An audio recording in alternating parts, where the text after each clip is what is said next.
Como es habitual, nos visita los días jueves el diputado nacional Pablo Yedlin. Doctor, muchas gracias por venir. Ha estado trabajando hasta hace poco porque la Cámara de Diputados aprobó el presupuesto 2021, que comenzó a discutirse ayer y que terminó hace algunas horas, así que le agradecemos sobremanera que esté con nosotros. No, al contrario, el gusto es mío. Hoy habíamos prometido la semana pasada charlar un poquito acerca de los tratamientos que hoy tenemos disponibles para los pacientes que se enferman con COVID y requieren tratamiento. Así que vamos a ir repasando. Hemos optado por un sistema de semáforos para poder ver cuáles son vamos a verlos. los principales... Ahí estamos. Sí, los principales tratamientos que hoy están disponibles y que son efectivos son tratamientos de sostén. En realidad esto quiere decir que son tratamientos que no van a matar al virus o van a curar a la persona, pero que sí permiten que mientras la persona se va curando pueda resistir, ¿no? En este caso tenemos que recalcar que no todos los pacientes se internan, la gran mayoría no necesita internación. Bien. El motivo más común de internación es la necesidad de oxígeno. Ese aparatito que está allá en el dedito es el que marca la saturometría de oxígeno y en general es el que termina, un oxímetro de pulso, es el que termina definiendo si el oxígeno baja en aire ambiente y requiere oxígeno adicional, la causa de internación. Una vez que uno se interna y necesita oxígeno, uno puede usar métodos como máscaras, bigoteras, ventilación no invasiva, que son estas especies de cascos que han visto, máscaras grandes, que generan además de oxígeno presión, pero sin invadir la vía aérea, y en los casos más graves ya ponerse dentro de lo que es la asistencia respiratoria mecánica, que incluye sedación, dormir al paciente, ponerle un tubo en la laringe y a partir de ahí ponerle un aparato que respira por él, generándole oxígeno y también presiones positivas, ¿no? Una cosa que se ha demostrado en esta enfermedad, que ya se sabía en otros tipos de distrés respiratorio, es lo que se llama posición prona, que es que hay muchos pacientes, aún conscientes, sin estar en ventilación mecánica, que se los pone boca abajo. Sí, eso he escuchado. A la gente le causa cierto temor porque no sabe exactamente por qué. Claro, libera zonas de pulmón que no están inflamadas y permite que el paciente se oxigene, y a veces pasan varios días, por lo menos 6 horas, y van cambiando, boca abajo, boca arriba, tanto en pacientes ventilados como no ventilados. Casi todos reciben hoy drogas para evitar las trombosis, que son derivados de la heparina en general, para no generar trombosis, drogas para mantener la presión arterial, antibióticos, alimentación. Esto por ahí es lo que menos prensa tiene, pero esto con un médico y una enfermera de terapia intensiva es lo que está salvando la mayor cantidad de vidas y lo que más importante es. Pero vamos a ver qué tenemos en realidad de tratamientos específicos que van a matar el virus. En realidad solamente uno, el Remdesivir, que es un antiviral tremendamente caro, difícil de conseguir en la Argentina, y solamente ha demostrado bajar 2-3 días los días de internación. No mejora la muerte, o sea, la posibilidad de morir, y por lo tanto es el único antiviral que hoy estaría aceptado por la FDA. Es decir, Lopinavir no cura directamente. No cura, mejora un poco los síntomas. Ha sido aceptado como tratamiento posible, pero la verdad es que en la Argentina prácticamente no se usa. Y está muy en discusión. Los otros, el Lopinavir, Ritonavir, que se usaban para el HIV, no sirven. El Fapiravir, el Molnupiravir son también antivirales nuevos que tampoco se están usando en la Argentina. Y quiero hacer mención a dos que han tenido más fama. Una es la ivermectina, que en realidad es un antiparasitario externo, que se usaba para, por ejemplo, la sarna o la pediculosis en los chicos, se usa también en animales domésticos, y que está en investigación su uso como posible efecto directo para evitar que las células tomen al virus. Sería como una herramienta, una barrera de protección, nada a la más. célula porque para uno la escucha infección. que esto no estaba destinado para el coronavirus. No. Es un antiparasitario, se usa para parásitos durante mucho tiempo. Dos aclaraciones quiero hacer. Primero, todavía no se sabe cuán útil es y si tiene posibles efectos colaterales que obviamente hay que evaluar. Y la otra cosa es que hay una versión veterinaria de la ivermectina que no se la puede tomar los humanos, porque a veces ha pasado que hay gente que se ha querido automedicar, han ido a la farmacia, no lo han encontrado y han ido a las veterinarias si quieren tomar el producto veterinario. No solo está contraindicado usar el producto veterinario. Y la hidroxicloroquina, que en algún momento, inclusive el presidente de los Estados Unidos hablaba y Bolsonaro también creyeron que servía, bueno, se ha descartado, no sirven y son más peligrosas que útiles. La próxima... Sí, porque lo que hay que, mientras cambiamos la placa, lo que hay que discutir es primero si esto no afecta a la persona, o sea, si no la enferma o no causa otra claro, patología, digamos. La hidroxicloroquina, por ejemplo, genera arritmias cardíacas. Claro, entonces exacto. ha demostrado que había más gente que agravaba por la hidroxicloroquina que la que se curaba. Bien, vamos a la próxima placa entonces. Bueno, en cuanto a tratamientos que ya no son directos, sino son para aumentar las defensas del huésped, tenemos ahí sí algunos muy conocidos, como el plasma de convaleciente, o sea, personas que se han curado, tienen anticuerpos, donan su sangre, su plasma, y ese plasma se usa para intentar aumentar la defensa de las personas. Bien. También todavía en experimentación, Exacto. pero hay bastantes indicios que en algunos pacientes puede ser útil. Sí, porque hay gente que dijo, bueno, no, el plasma no reaccionó, digamos, Hay como, gente como que, se esperaba. exactamente, hay personas, y por eso se está viendo y evaluando si es un momento en la enfermedad o Exacto. es un tipo de paciente que responde, o quizá hay plasmas más potentes que otros. Claro. Tanto es así, por la variabilidad esta, es que han aparecido también otras posibilidades, como son sueros hiperinmunes de origen humano, de origen equino, de caballos, Bien. que acá en Tucumán se está también experimentando. Sí. Hay pacientes que están recibiéndolo y que parece que tienen muy buena respuesta. Es un producto argentino que vamos a tener novedades en los próximos meses. Acá en Tucumán el suero de llama, ¿se acuerdan de Lolo, la llama de la universidad? Que es mejor que el suero de caballo porque es nano anticuerpos, son anticuerpos pequeñitos, y entonces parece ser que son menos reactogénicos en las personas, entonces tienen el mismo efecto defensor con menos reacciones en el paciente. Y por último, una cosa muy moderna, que son los anticuerpos monoclonales, son sintéticos, también aumenta la defensa de lo que recibió Trump cuando se enfermó. Hay varias marcas en el mundo. Bien. Y parece ser que también tiene bastante resultado. Y por último... Vamos a la última placa. A ver. Y por último, hay un momento en esta enfermedad en donde el proceso infeccioso ya no es lo más importante, sino que se desencadena un proceso inflamatorio dentro del pulmón del paciente en general de todos sus sistemas, y es los pacientes más graves que muchas veces lamentablemente terminan muriendo. Hay algunos medicamentos que intentan detener este proceso inflamatorio. Uno que ya demostró utilidad, que es el corticoide muy conocido, que es la dexametasona, que prácticamente todos los pacientes ya en forma crítica lo reciben.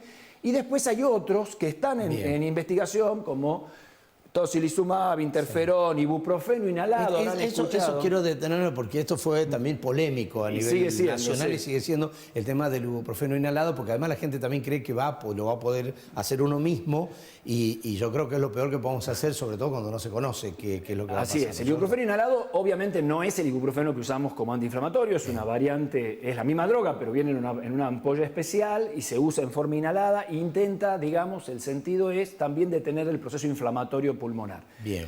Está en investigación. En Tucumán se está investigando también, hay una línea de investigación. No lo podemos recomendar sin indicación médica y no sabemos todavía cuán efectivo es, ¿no?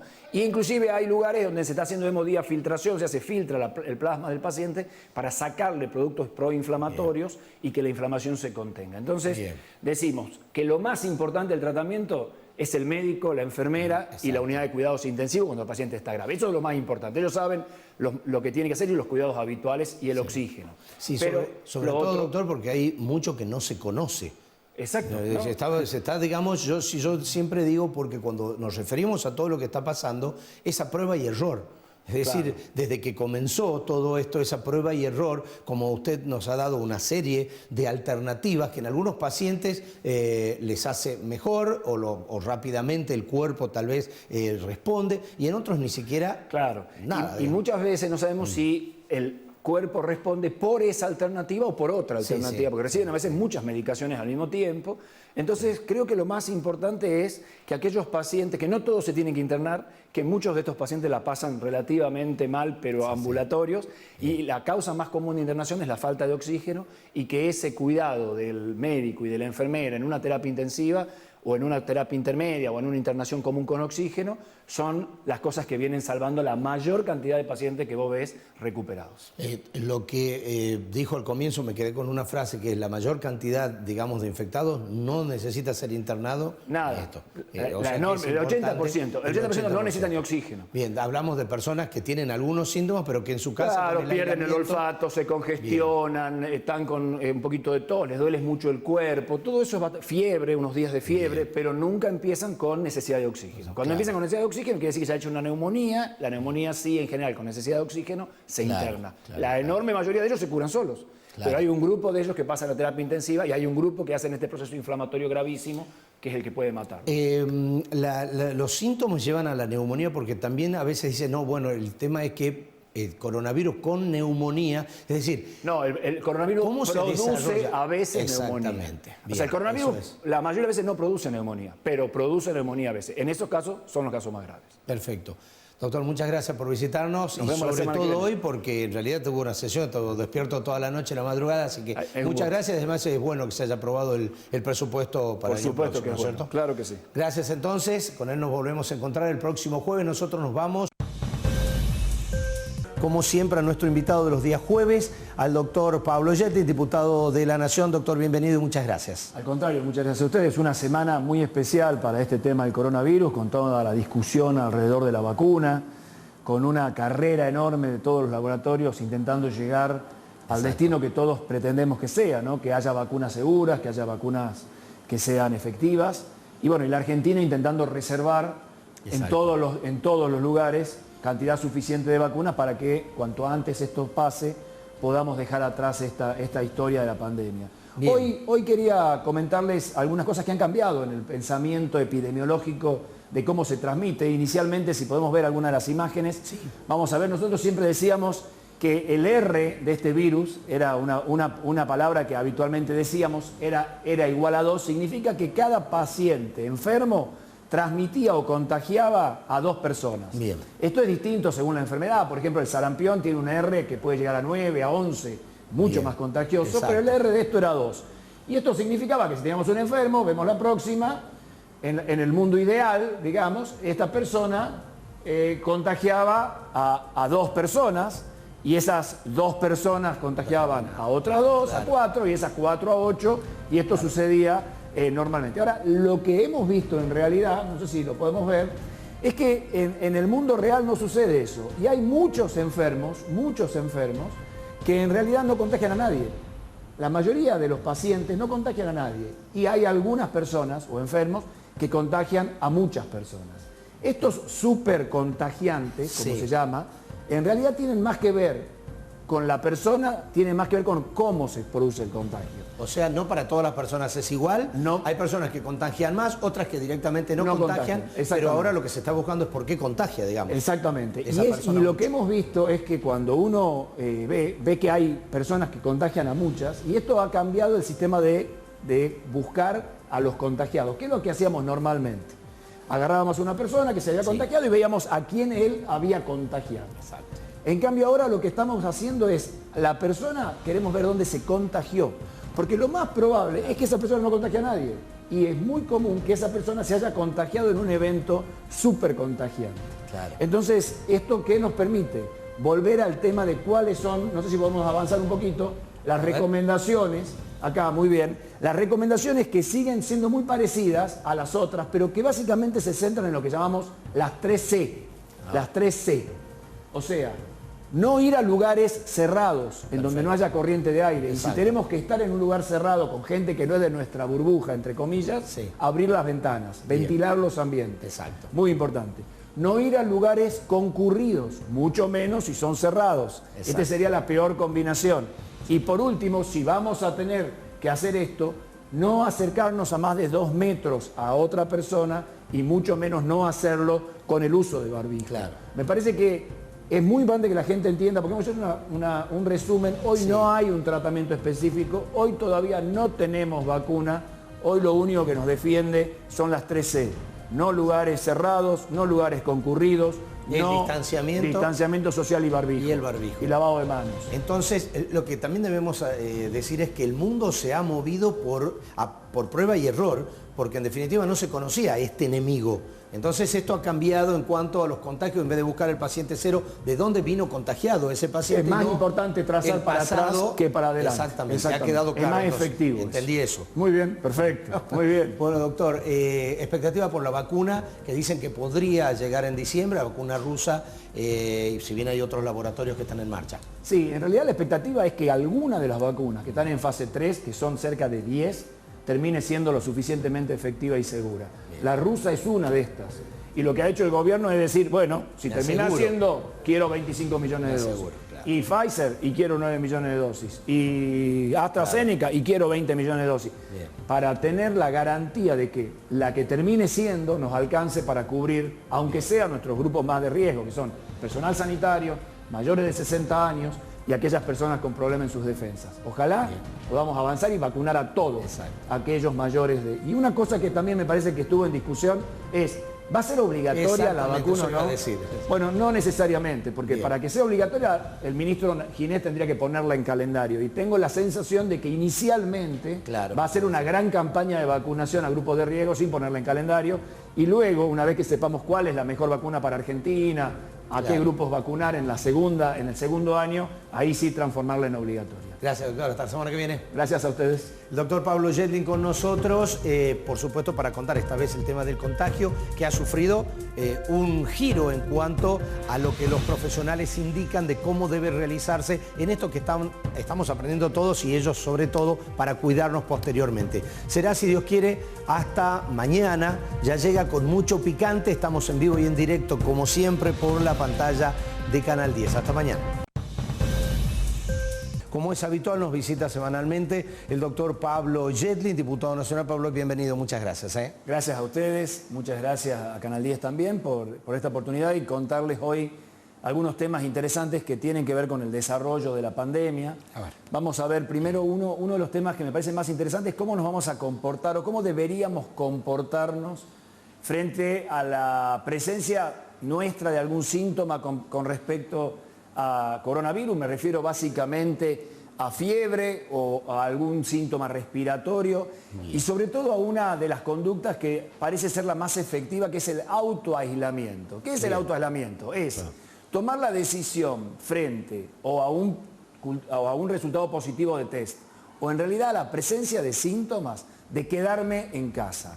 El autoaislamiento no es lo mismo que el distanciamiento social. El distanciamiento social es lo que hacemos todos. Todos venimos, nos mantenemos a 2 metros, usamos barbijo, pero salimos de casa, hacemos nuestras actividades. O, como somos personas de riesgo, también nos quedamos en casa porque somos de riesgo, pero salimos al súper o vamos al banco, en las cosas obligatorias. No, el autoaislamiento, cuando uno cree que realmente o tiene la confirmación, o tiene un contacto, o le ha dado un resultado positivo, no salimos de casa. No hay que Nos moverse. quedamos en casa. Y en casa también mantenemos un aislamiento, no pedimos que las cosas vengan a nosotros. Vamos a ver la próxima placa. A ver. Claro, esto es directamente mantenerse dentro de no casa. Salir de casa, no ir al trabajo, no salir a buscar comida ni medicamentos, pedir que nos traigan las cosas a casa, usar a la familia, pedirle a los vecinos que den una mano. Realmente esto es muy importante porque los que contagiamos son los que tenemos la enfermedad. Si hacemos esto, vamos a evitar ahora y sobre todo en la segunda ola que esto pase. Inclusive no salir a hacer ejercicio en casa. Realmente el autoaislamiento. Ahora, la próxima, ¿cuánto tiempo, no? Claro, ¿cuánto lleva esto? Bueno. ¿Cuáles son los síntomas para pensar? Ahí está, temperatura elevada, tos nueva y continua, pérdida o cambio en el sentido del olfato, del gusto. Y entonces sí podemos confirmarlo a través de qué prueba, porque también me hice una prueba de sangre, no. Las pruebas que confirman esta enfermedad y la necesidad del autoaislamiento son o el PCR o el test rápido de antígeno, como lo explicamos en algún otro momento. Frente a esto, entonces, la otra pregunta es ¿cuánto tiempo nos quedamos en casa? Bueno, al menos 10 días. En general, acá en Tucumán, el CIPROSA recomienda 14 días desde el test o desde el comienzo de los síntomas. ¿Qué quiere decir? Pasado 14 días del comienzo de los síntomas o de un test positivo, ya no contagiamos más. No necesitamos un nuevo test. ¿Qué es lo que ocurre con una persona que tiene fiebre, que se siente mal o que perdió el olfato? Tiene que ir directamente continuar con epidemiología, tratando de saber qué le indican. Pero hay gente que se quedó en casa y se aisló. Por ejemplo, se queda ahí. Si no empeora, 14 días. Exacto, eso es una pregunta, porque por ejemplo hay muchos adultos, mayores sobre todo, que es un grupo de riesgo, que hace mucho que no sale y que la comida se la llevaba su hijo, algún pariente, se quedó ahí. Después de 14 días, si esto no continúa, entonces quiere decir que está bien. A los 14 días de haber empezado con síntomas o de haber tenido un test positivo, ya la persona no contagia y puede volver a su actividad normal si no tiene síntomas. ¿Por qué se habla de 21 días también? ¿De? 21 días. A veces pasa que un contacto, nosotros no sabemos cuándo se enfermó. Claro. Entonces tomamos una semana más para abarcar si se contagió justo el último día. Claro. Entonces ahí gana una semana más. Pero en realidad, desde el inicio de su síntoma o de su test positivo son 14. Bien. Y la próxima, un tema que ha sido también bastante movido esta semana, entonces lo quería traer, es, ¿existe, no existe la reinfección? ¿De qué hablamos cuando hablamos de reinfección? En realidad hay algunos casos en el mundo de personas demostradas, pero estamos hablando de 10 casos, 5 casos. Sí, comenzó, no sé si comenzó en Corea, por ahí me acuerdo, fue un caso que llamó la atención, porque además todavía si no se conocía bien cómo combatir, la reinfección provocaba por lo menos muchas más preguntas. Claro, la enorme duda es, frente a un paciente que ya tuvo la enfermedad, dejó de tenerla y vuelve a tener de vuelta la enfermedad, o es un paciente que tuvo la enfermedad y mantiene los estudios de laboratorio o los síntomas bajan y vuelven a empeorar. Todas esas cosas pueden pasar. La verdad es que hoy sabemos que la reinfección existe, que es extremadamente poco frecuente. Todos los pacientes, como habíamos dicho nosotros, que tienen la enfermedad, hacen anticuerpos. Bien. Y esos anticuerpos hoy parecen ser bastante protectores, por lo menos hasta ahora, durante 6 meses, y estamos ganándole meses a la protección. Eso es una muy buena noticia para los que tuvieron la enfermedad, pero también es una muy buena noticia para la vacuna, porque la vacuna de alguna manera va a simular una enfermedad. Bueno, cuando se hablaba del tema de la reinfección, se puso en duda cuánto tiempo uno queda inmune. Hay gente que lo tuvo. Pero por otro lado también se conoció que la vacuna, o por lo menos se habló, dice, no, tiene 2 dosis. Hay que hacer una y a los 6 meses o a los 5 meses hacer otro. Al mes. La vacuna va a ser, la mayoría de las vacunas son de 2 dosis, se va a poner una y al mes se va a poner un refuerzo. Bien. En realidad, a los 15 días de la primera dosis ya vamos a tener anticuerpos. Bien. Ahora, estos anticuerpos tienden a bajar. El booster, el refuerzo al mes, hace que los anticuerpos duren más. Ahora, ¿cuánto duran? Y no sabemos. No se sabe. Hoy se sabe que 5 o 6 meses duran. Y vamos a ir viendo, por eso te digo, en los meses que pasen, si son de por vida, que no se piensa, o duran un año, que es lo más probable, y cada año tengamos que ponernos otras 2 nuevas dosis de vacuna. Bueno, se hace ya con otras enfermedades así. Gripe. Lo hace con la gripe. Gripe, que es una sola dosis en adultos, pero que requiere revacunaciones todos los años. Pablo, como siempre, un lujo tenerte. Muchas gracias. Muchas gracias a ustedes. Bueno, nosotros nos estamos despidiendo. Por eso vamos a hablar sobre este tema también con el diputado nacional Pablo Yedlin, quien es el presidente de la Comisión de Salud de la Cámara Baja y que a través justamente de la tecnología está en condiciones de dialogar e ilustrarnos también. Pablo, muy buenos días. ¿Cómo te va? Hola Marcelo, el gusto de escucharlos. Hoy lamentablemente no desde el piso, voy a estar la semana que viene de vuelta ahí acompañándolos. Bien. Pero sí, el tema de la segunda ola es un tema que nos preocupa y ocupa hoy a todo el sistema sanitario mundial. Fíjense si podemos ver alguna de las imágenes que les pude mandar. Sí, vamos. Van a ver ustedes, esta imagen que ven ahí es la imagen de lo que está pasando hoy en la cantidad de casos por día en Estados Unidos. Fíjense que en realidad si uno lo ve 3 olas. Y en realidad ves 3 olas porque no son los mismos estados los que han tenido la gran cantidad de casos en el mismo momento. La primera ola tiene, por ejemplo, como protagonista principal el estado de Nueva York. La segunda ola, que fue la primera para Florida, tiene el estado de Florida. Y hoy tenemos una segunda ola de algunos de estos estados anteriores. O sea, que en realidad esto que se ve como 3 olas en los Estados Unidos, en realidad cuando uno lo ve, y esto nos va a pasar también en la Argentina, nos puede pasar, es que los promedios nacionales a veces generan dibujos que no son exactamente. Pero en realidad lo que se está viendo es que en algunos lugares en donde ya había pasado la cantidad de casos importante, la cantidad de internación y la cantidad de muertos, lamentablemente, ha vuelto a aparecer con más fuerza. Esto está pasando en Europa y está pasando en Estados Unidos. La próxima nos va a dejar ver tanto en cantidad de casos. En la próxima, ahí ven, en el primer dibujo a la izquierda ven la cantidad de testeos, que siempre es Estados Unidos, ¿no? Cantidad de testeos, como ven, siempre cada vez testeamos más.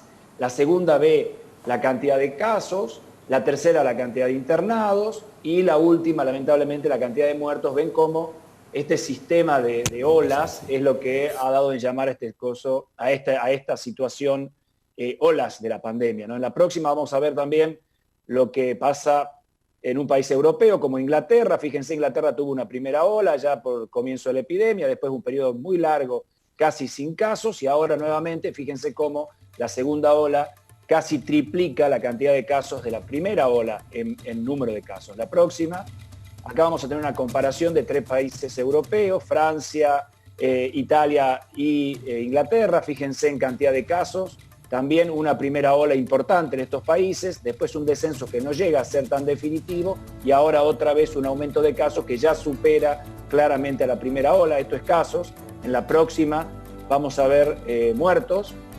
Fíjense también una primera ola de muertos, después prácticamente los muertos que llegan a 0 y otra vez hoy, lamentablemente en Europa, esta segunda ola con muertos. En la próxima me gustaría mostrarles algunos países son donde, por ejemplo, fíjense Australia, arriba a la derecha, o Israel, fíjense, o Vietnam, como países que han tenido una primera ola, llegaron a casi 0 y lograron controlar también rápidamente la segunda ola. O sea, la segunda ola es medio inexorable que nos pase, pero también es posible controlarla. Y acá están las lecciones aprendidas donde quiero llegar. En la próxima vamos a ver lo que está pasando hoy en la Argentina. Los casos en Argentina, como ustedes ven, en una sola ola están empezando a descender en promedios generales, como dijimos, y seguramente van a seguir descendiendo hasta que lamentablemente vuelvan a empezar a ascender en lo que llamaremos la segunda ola argentina, ¿no? En la próxima vamos a ver la provincia de Tucumán. Fíjense, bueno, esta ya es la última, nos salteamos una, no importa. En Tucumán se ve exactamente lo mismo que en la Argentina, pero este es un tema que sí me parece importante destacar. O sea, ¿cuáles son las lecciones que deberíamos haber aprendido de la primera ola para que en la segunda ola podamos ser mejores, ¿no? Marcelo, y este es un poquito lo que quiero hablar. Por ejemplo, lección aprendida, muy positivo, el uso de barbijo. Claramente, el uso de barbijo permanentemente cuando salimos de nuestras casas en lugares públicos es fundamental y ha demostrado altísima efectividad. El autoaislamiento, lo charlamos en algún programa, aquellas personas con síntomas o contactos estrechos, quedarse solos en la casa. No hace falta que nadie se los diga, se tienen que quedar, porque ellos son los que contagian y llevan a que la epidemia se sostenga. Cierre de fronteras, muy poco útil. No ha servido prácticamente en lugar del mundo. Lección aprendida para las provincias argentinas, para los municipios argentinos, para las fronteras internacionales también. El cierre de fronteras como cierre no sirve, el control en las fronteras con medidas y protocolos sí, el cierre no. Clases presenciales y tenemos que empezar a pensar, no vamos a poder sostener una segunda ola sin empezar a pensar cómo hacemos, vacunando a los docentes, que ya vamos a tener una vacuna, y empezar a pensar que el año que viene vamos a tener clase, vamos a tener que tener clase, así que esto no es una posible, digamos, no está en discusión. Clases sí o sí vamos a tener que tener, habrá que ver los protocolos y las vacunas a los docentes, ¿no? Vacunas, toda la discusión alrededor de las vacunas, lección aprendida. Todo el mundo está necesitando vacunas, todas las vacunas de fase 3 van a ser seguras, vamos a tener que vacunar a los grupos de riesgo primero rápidamente. Grupos de riesgo versus lugares de riesgo. Habíamos charlado en un programa también. Obviamente los mayores de 60 años, las personas del sistema de salud, aquellas personas que tienen problemas en sus defensas son grupos de riesgo, pero también hay lugares de riesgo. Y ahí es donde se dan los grandes contagios. O sea que intentar evitar lugares cerrados, hacinados, con gente sin protección. Esas son las 3 cosas que tenemos que evitar y seguramente habrá mucho menos contagios. Seguir mejorando la capacidad diagnóstica, o sea, cambiar lo que es los sistemas lentos de diagnóstico que duran mucho, que demoran mucho en saber, con test cada vez más rápidos, que ya inclusive en algunos lugares se están haciendo domiciliarios para poder saber rápidamente si uno lo tiene al virus o no y de esa manera mantener el autoaislamiento, ¿no? Después que los aislamientos sean muy claros, 10 días, 14 días, 7 días, 5 días, hasta que no tenga fiebre. Eso tiene que quedar muy claro y que sean lo más corto posible para que se puedan cumplir y sean útiles. Igual que definir los contactos estrechos, o sea, qué personas se tienen que aislar y cuáles no requieren aislarse. ¿Volveremos en algún momento a una fase 1? Yo creo que no. Vamos a seguir manteniendo fases 3, pero con protocolos de cuidado. Bueno, algunas lecciones aprendidas, Marcelo, en lo que es esta pandemia que, bueno, que no deja de enseñarnos cosas y que tenemos que aprender para intentar tener la menor cantidad posible de enfermos y lamentablemente de muertos. Pablo, entonces, más allá de que ya suponemos va a estar presente la vacuna, ¿la segunda ola es inevitable? Yo entiendo que sí, es inevitable porque aunque tengamos la vacuna, la cantidad de gente vacunada en países como la Argentina no va a ser para suspender la circulación viral. Para eso tendríamos que vacunar al 70-80% de la población. No va a haber vacunas para lograr hacerlo en el tiempo en que llegue la segunda ola. Así que nosotros vamos a vacunar a los grupos de riesgo para evitar tener tener la menor cantidad posible de enfermos graves y de muertos, pero no para evitar la circulación. Bien. Así que la vacuna, las medidas de protección y el cuidado son muy importantes, pero no van a evitar un aumento en la ola. Por eso es que es tan importante que no bajemos la guardia, que no hagamos lo que pasó en Europa, que no repitamos ese error. O sea, mantener el barbijo, mantener el distanciamiento social, intentar no estar en lugares con mucha gente, cerrados y sin protección. Ese es el mensaje. Todo dicho entonces, gracias y hasta la semana próxima. La semana que viene te veo allá.